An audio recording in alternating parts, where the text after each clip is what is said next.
Hi, my name is Anika Joshi. I'm a freshman at Tesla STEM High School, and I am the inventor of SipSafe. SipSafe is a patent-pending device. I have spent the last 2 years working on it, and after several prototypes, I had my device ready this summer, and I made my first sale this October. I would like to share with you a short video that shows you why we need SipSafe. Did you know that the buttons on the average water fountain have more germs than a public toilet seat? Studies have connected rotavirus, the most common cause of diarrhea in toddlers, with water fountain surfaces in daycare facilities. According to the Water Quality and Health Council, buttons on water fountains are one of the most contaminated surfaces in schools. It would be much safer to have a touchless fountain. However, it takes thousands of dollars to replace a water fountain with a touchless one, not to mention the price of plumbing. Not everyone can afford this. The old model that is removed will also have to be disposed, adding to our landfills, so there is environmental cost to the community as well. Introducing SipSafe. SipSafe is a snap-on device that instantly makes your water fountain touchless. No installation cost, just snap on and you're done. The water fountain is now touchless. It activates as soon as you approach for a drink. For less than $150, install SipSafe in your facility. Prevent the spread of disease, and keep your community safe. The SipSafe mission is to keep everyone in our community healthy and happy, one water fountain at a time. The social impact is what drives me, but when I started studying the space, I realized that there is a huge business opportunity as well. Global trends.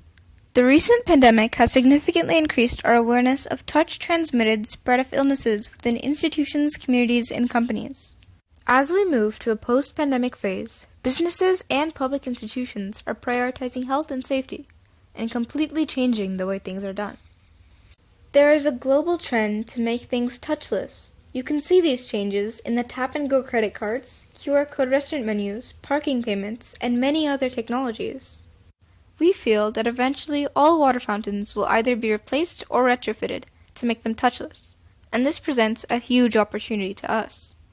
Our target market spans public and private establishments, which include schools, libraries, businesses, parks, shopping centers, offices, warehouses, sports facilities, healthcare centers, community centers, senior living facilities, daycare, religious centers, and community spaces. So the total addressable market for SipSafe, which includes only indoor drinking fountains in the United States, is $129 million. As you can see, this is a huge market opportunity.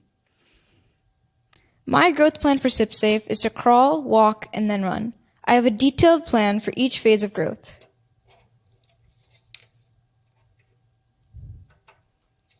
(2023) will be the crawl phase for SipSafe. During this year, I will focus on a small part of the market. I will sell devices locally in areas I can visit often to collect customer feedback. My goal in this phase will be to give my customers great customer service and be there for any questions or problems they may encounter. With relatively smaller sales, I can easily replace any defective products, and I can make changes to my design to improve SipSafe based on feedback from customers. In the year 2024, it will be all about reinvesting profits to reduce cost per unit. I will do this by investing in a mold, so the outer shell of SipSafe can be made with injection molded plastic, and by increasing the size of production runs. Finally, in the run phase, year 2025 and beyond, with the ability to manufacture at scale, low unit costs, and larger marketing budget, SipSafe will grow exponentially. Based on my sales forecast, I would need to hire employees to handle shipping and selling. At this stage, I will sell SipSafe through physical stores and online marketplaces like Amazon and Walmart.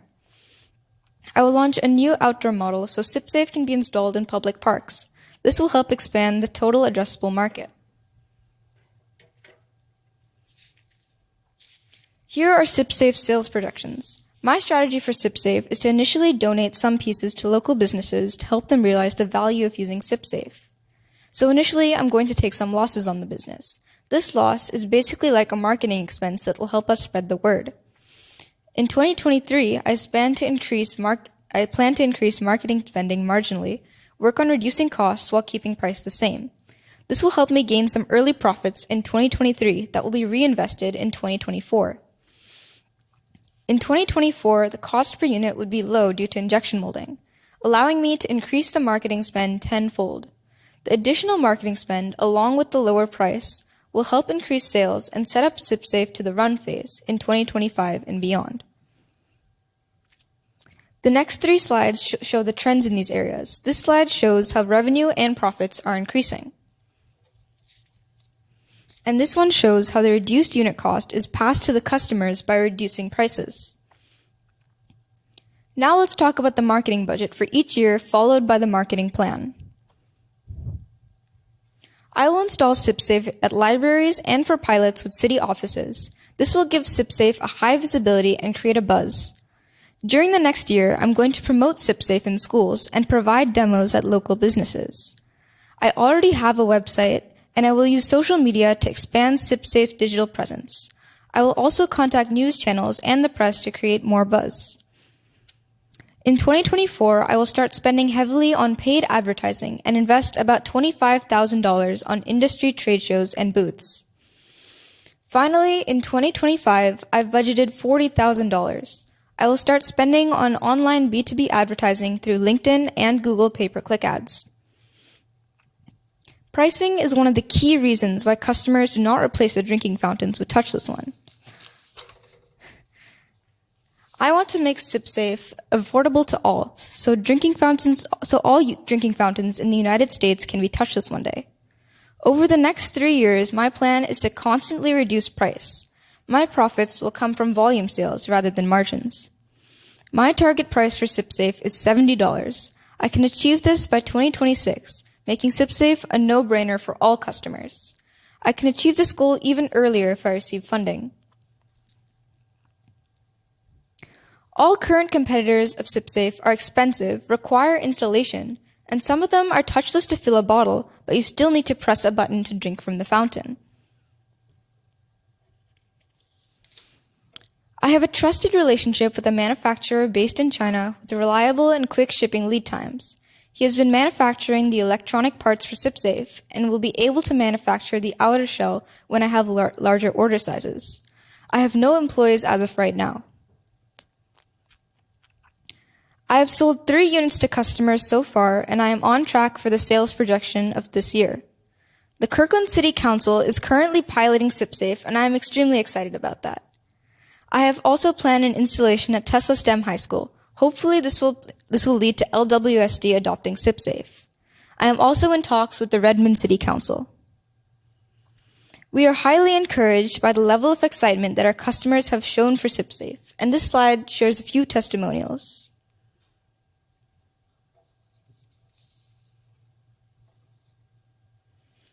I leave you with the photo journey of SipSafe. Thank you for listening. I will now take your questions and your investments.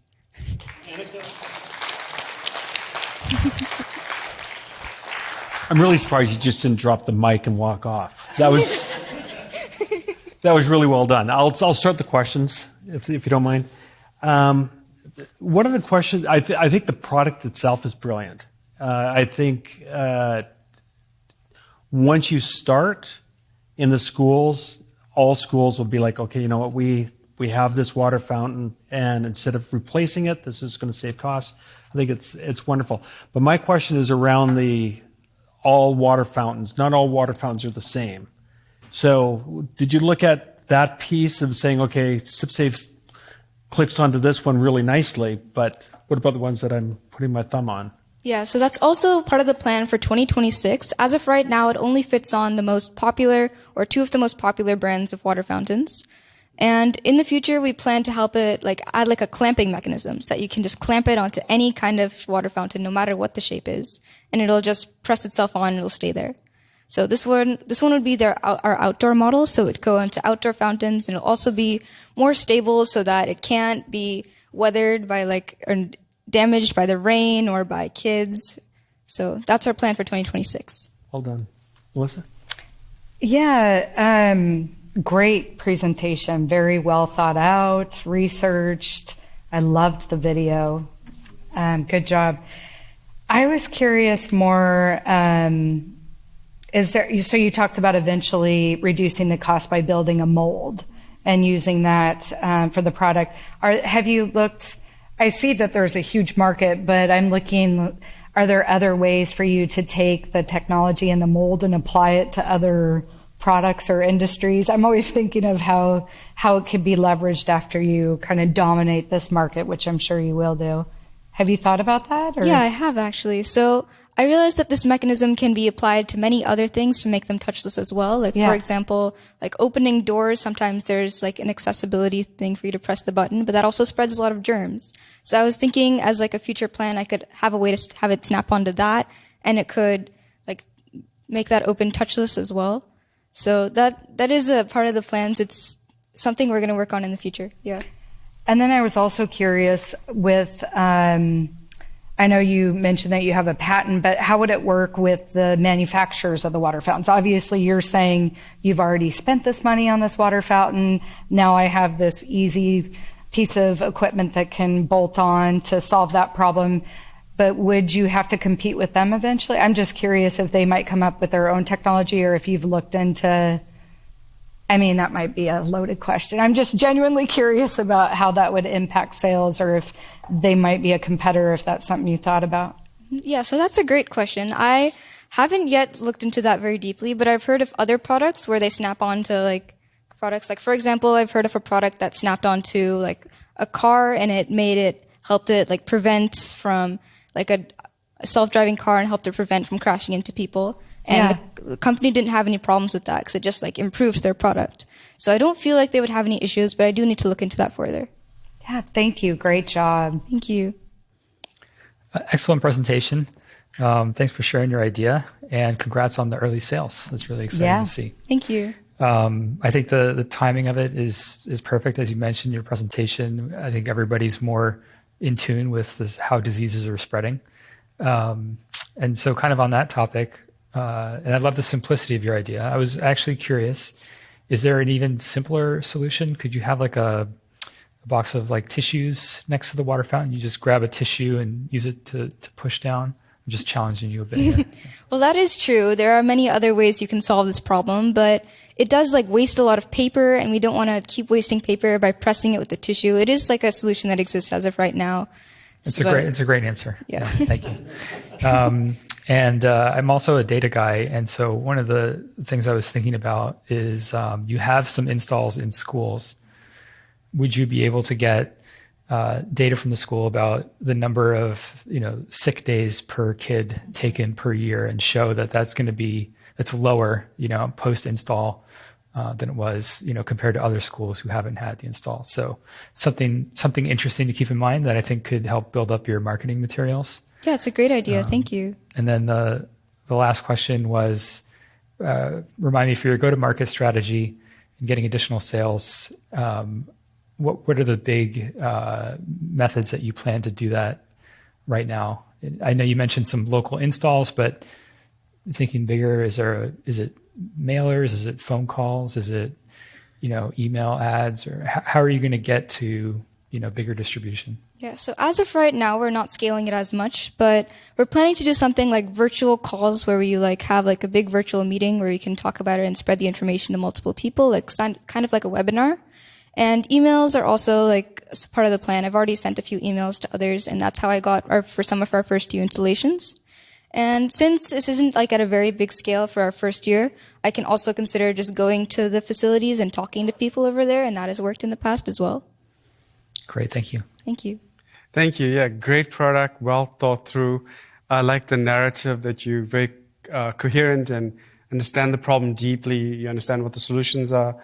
And I think, it's got a lot of potential. So I guess, I like the other panelists. I think there's opportunity to expand this into making other devices touchless. And I think you're onto something. I guess there's couple points I wanted to add for product design. So you got a great idea, you got a great narrative, you identify what the problem is, you got a good solution. So when you put a patent together, it's always about trying to protect what the real value is in the product. And I think you may have done that. I think the thing you may want to consider is partnering up with somebody that's in product development. That's going to take your technology and your patent and make it a little bit more broad market appeal and fun for kids, fun for people. So that's something you may want to consider, the product development aspect of it. I'm not sure if you went into the detail of the cost. I can't remember exactly. Did you mention what the cost was of the device? Okay, so currently the cost, we're starting at $150 per piece, and we're slowly going to reduce it as it costs less for us. As the price becomes less, we're going to start reducing the cost as well. That's your sell price, right? Yeah, our sell price is $150. It costs us, as of right now, because we're 3D printing it and it costs a lot of money, it actually cost $180 for us to make. But soon that's going to be costing a lot less because we've got access to a 3D printer now, which we didn't have before. And we'll only need to pay for the filaments and not for someone else 3D printing it for us. Yeah, so I think when you're thinking about these phases that you're going through, you've got the right idea. You always talked about cost reduction, which is, I think you're mixing the words up maybe of cost and sale. So the sale price, bringing the price down is great, but you got to think about the scalability aspect, because I think the future of this is the scalability, right? How quickly you can scale it and how many different functions you can add to this for other products that can apply touchless to their mechanisms. And I think the other really positive thing about it is the simplicity, right? So it doesn't require someone with technical knowledge to install it. You don't require some special device, special tool. So I think that's all really good. So yeah, I wish you well with this, and I think you're onto a really good idea. Thank you. Anika, thank you very much. Thank you. Okay, SipSafe. Who wants to start on that one? I want to start. I think, again, just the maturity in the thought process and the whole business plan and, starting the patent, getting devices sold. I think that's brilliant. I think there's a lot of people sit back and think, wow, what could we do to solve this problem of, whatever it is, water fountain or anything else. And what Anika has done is gone forward and made that step from idea and concept into something real. And that I really applaud her for. I think there's some work that she could do around the product design, which I think maybe partnering with other people will help speed that along. But I think she's onto a good thing, and I really like the simplicity of it. I think as somebody else said on the panel that, the ideas are really simple, really easy to implement. So I don't see any barrier to this concept taking off and making its way into all schools and public facilities and so forth. Thanks. Yeah, I think she has the opportunity to move even maybe a little bit faster than her own roadmap had. I know it's easier said than done. But one related topic is you never know like how long the enhanced sort of germ virus sensitivity, from COVID will last, and that's clearly one of the things that has spurred the idea and powered it along. Yeah, I would agree. I thought she did an excellent job with her research. Even she, used a 3D printer and had someone actually build a prototype and then went out and sold her concept. So she's already seen that it does work and in real settings. So I think she definitely, it's a business that she could scale. I think the cost point is low. Mm-hmm. I mean, obviously she's working on reducing her cost to build, but for the potential consumer, it's a great price point. I was just curious. For me, I'm always thinking, where else could you maneuver? Right. And she's already thought about that. Yeah, so. I actually thought that she did an amazing job. It was so easy for all of us to grasp right away. The fact that she had these testimonials was also huge. She's already tried it out. I think the design piece and the cost is an easy obstacle to overcome. The 3D printing stuff, my son does all that stuff. I think it's really interesting. It takes a long time to do 3D printing, but what he does now is that he goes online and says, okay, I need this part, and he orders 50 of a certain part, and next you know it, he has it and it's manufactured perfectly for him at a low cost. And he could do that, through, or she could do it with just cutting out metal and making it work. So I think it's easy to adapt. And when it comes down to the marketplace and that trying to get into the marketplace, and I agree how quick it could be. I've done work with a bunch of different school superintendents. Once you get into that realm, it's just like wildfire. One superintendent goes for it, another one. Next, you know what, Rectal says, yes, let's have it throughout Washington.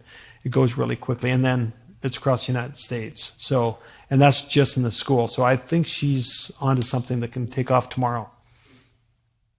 Okay, thank you very much. We want to announce the winner of the this event that's the Teen Challenge. And the winner is, I used to have a drum roll, SipSafe.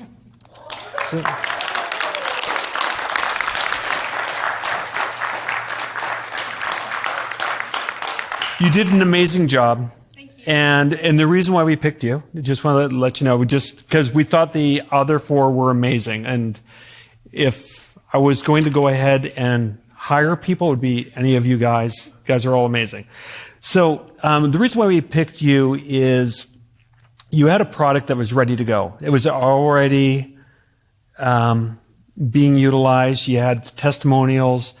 And we really saw that it was scalable quickly. So thank you very much. And we hope to see all of you. You guys can come on out. Everybody can come on out. We hope to see all of you guys in the future running corporate America. So thank you very much.